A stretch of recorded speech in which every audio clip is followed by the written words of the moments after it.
Welcome to First Presbyterian Church of Great Falls, the light of north central Montana. We are a dynamic congregation, joyfully praising our God through worship, supporting and caring for one another, serving others by the sharing of our gifts, growing together through the teachings of Christ, and sharing the good news of Jesus Christ through solar energy. Come, let us worship together.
Standing in San Carlos, Arizona, on the Apache Indian Reservation, about to go into a tribal council meeting and ask the tribal council to support the Boys and Girls Club with funding that was needed in order for us to continue operations in the manner in which we were operating to serve the children of the San Carlos Apache Nation.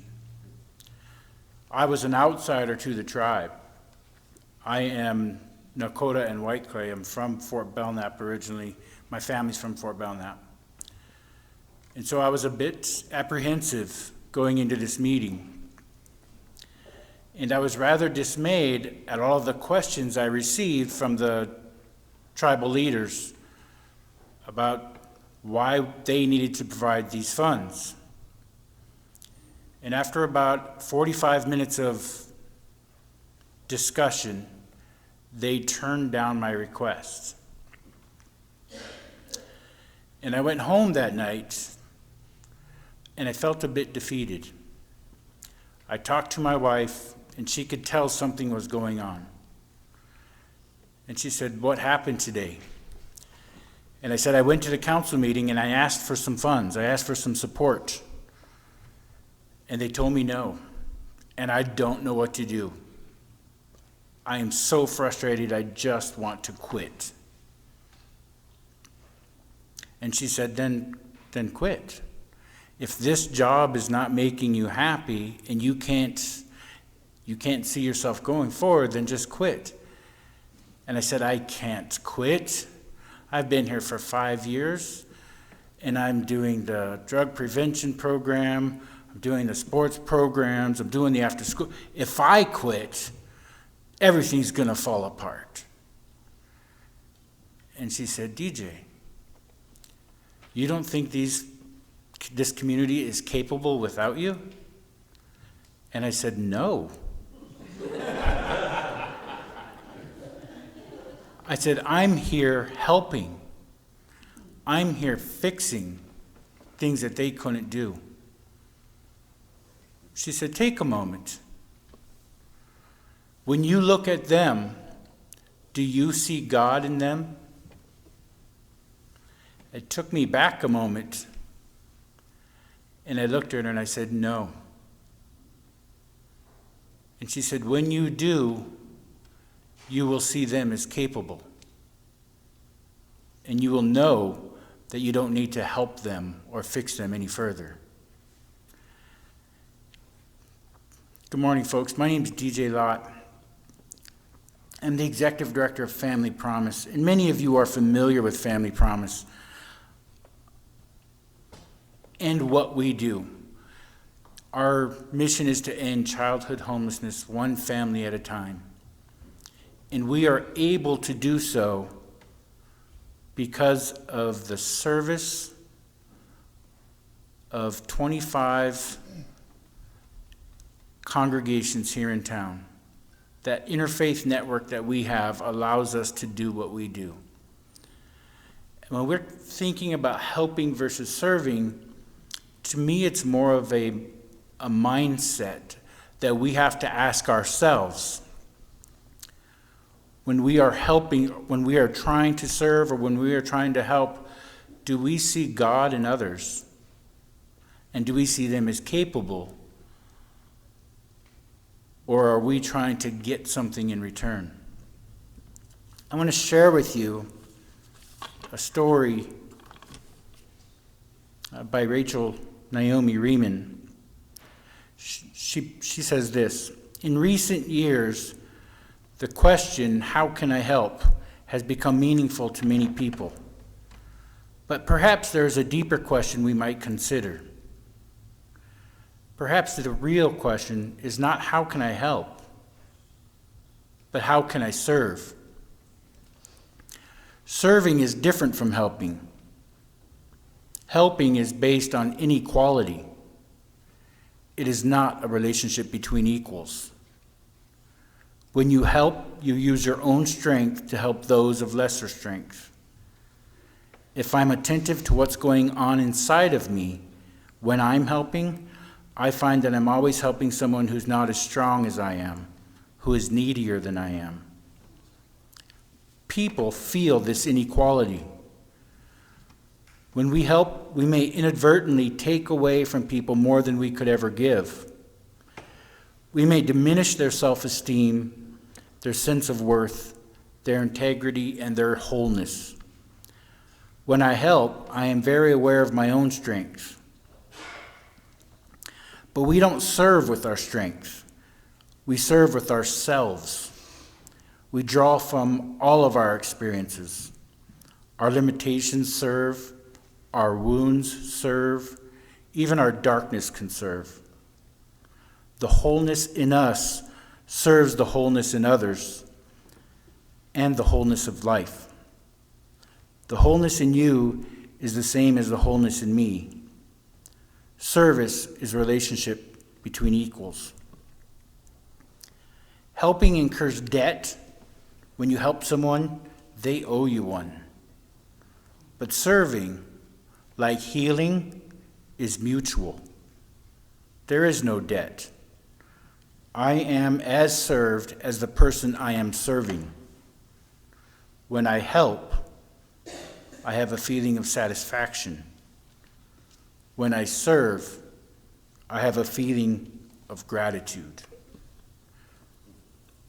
When I was in San Carlos, I had to take some time to reflect on what my wife had asked me about whether or not I saw God in the community, in the faces of those I served and those who are around me.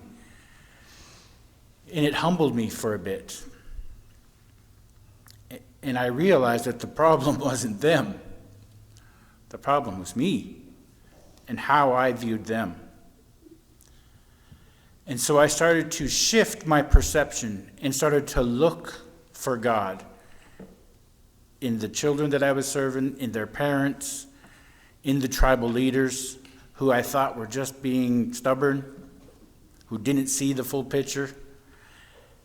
And I started to see that there was God in them. And I eventually got to a place to where I did see God in them. And I was able to eventually work with them, receive some funding, and then move to a different place. I resigned in 2010 and left the Boys and Girls Club and all of the things I thought I was saving them for to somebody else. I am so excited to say that in 2019, the Boys and Girls Club and all of the other programs that I was helping with, they're still working and they're still doing great. But that shift had to come from inside me. And that was a neat lesson that I was reminded of by my wife before she passed 5 years ago.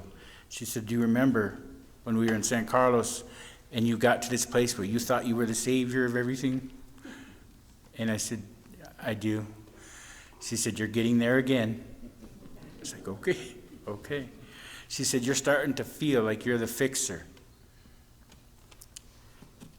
So I had to reflect again. This is not my poem. This is a poem called The Fixer. And I would like to end with this poem. And have you think in your mind about your role as a servant and as a person who's serving for others. A fixer has the illusion of being causal. A server knows he or she is being used in the service of something greater, essentially unknown. We fix something specific. We serve always the something, wholeness, and the mystery of life. Fixing and helping are the work of the ego. Serving is the work of the soul. When you help, you see life as weak. When you fix, you see life as broken. When you serve, you see life as whole. Fixing and helping may cure, but service heals. When I help, I feel satisfaction. When I serve, I feel gratitude. Fixing is a form of judgment. Serving is a form of connection. Thank you. So join him.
On behalf of the deacons, may the Lord bless you and keep you. May the Lord make his face to shine upon you and be gracious to you.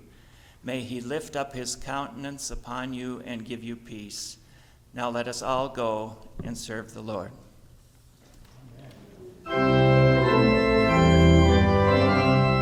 Good morning, everyone. I am Norma Ashby Smith, and I'm happy to welcome you to Spotlight in Solar Energy. And today we have a whole group of special guests. They are the Jan Nelson family, and they're here today. And Mom and Dad, Carrie and Jan, and then their little daughters, who are, they are Libby, who is 8.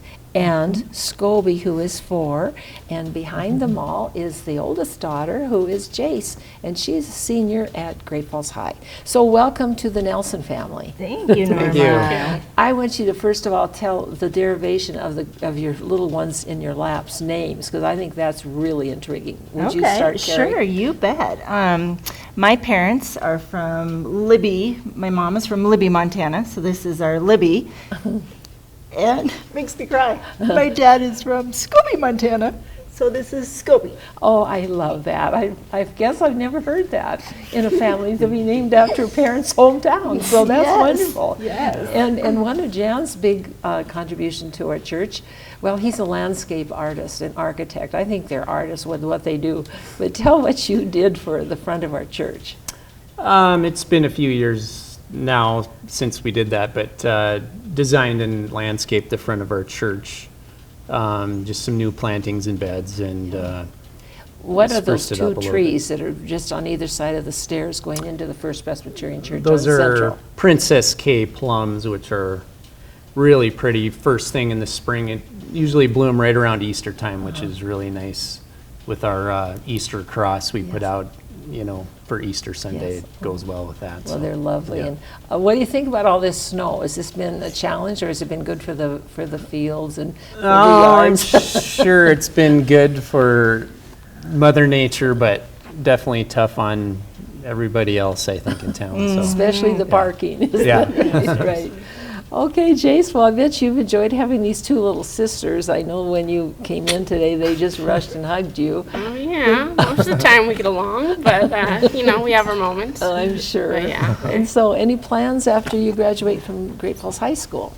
As of now, I am planning to go to MSU in Bozeman, and I've got my roommate lined up, and I'm going to study generals for now, and then hopefully within the next couple of years I'll kind of get an idea, but that's the plan. Okay, wonderful. So why don't you speak to the advantage of families like yours coming to First Presbyterian Church? What do you think that beautiful building and program has to offer your family? Oh, I grew up, attending church, going to Sunday school every Sunday, and it was such a highlight for me, and that was something I wanted to bring to these kiddos. So we really enjoy Sunday school at First Presbyterian Church. We go to midweek ministry on Wednesdays as often as we can, and then of course we love the Christmas programs and it's the special outings that they get to do.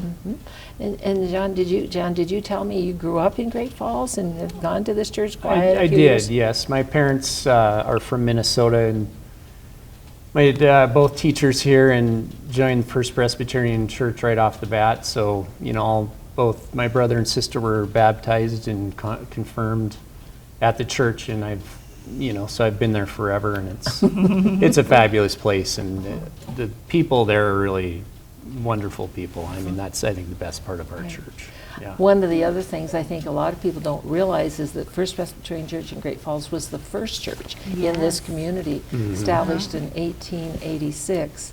And the church where we are now on 14th and Central was built during the Depression in the 1930s. And so we are very proud of our heritage and proud to invite anyone who's interested to come and join us for our services every Sunday at 10. And of course, you can always watch this program every Sunday morning at 9:30 right here on Channel 5 KFBB Fox. So at any rate, your girls are just perfect. They just sat without running around the studio. They're smiling, and their beautiful blonde hair is all hanging and catching the light of the studio. And we just thank you for getting out of school and being here. Has that been fun to take the time to come to a TV station this morning? Yeah. I'm glad. Have you enjoyed it too? Okay, thank you. We Yes. want to thank the Nelson family for being with us today. Carrie and Jan Nelson and their daughters. Scobie and Libby and their older daughter, Jace. Thank you so much, and thank you for Thank you, Norma. viewing Solar Energy. And please join us at First Presbyterian Church every Sunday morning or right here on Solar Energy. Thanks for watching. This is Pastor Chuck Carlson of First Presbyterian Church of Great Falls, inviting you to join our church family for our worship service every Sunday morning at 1315 Central Avenue. First Presbyterian Church, the church that cares.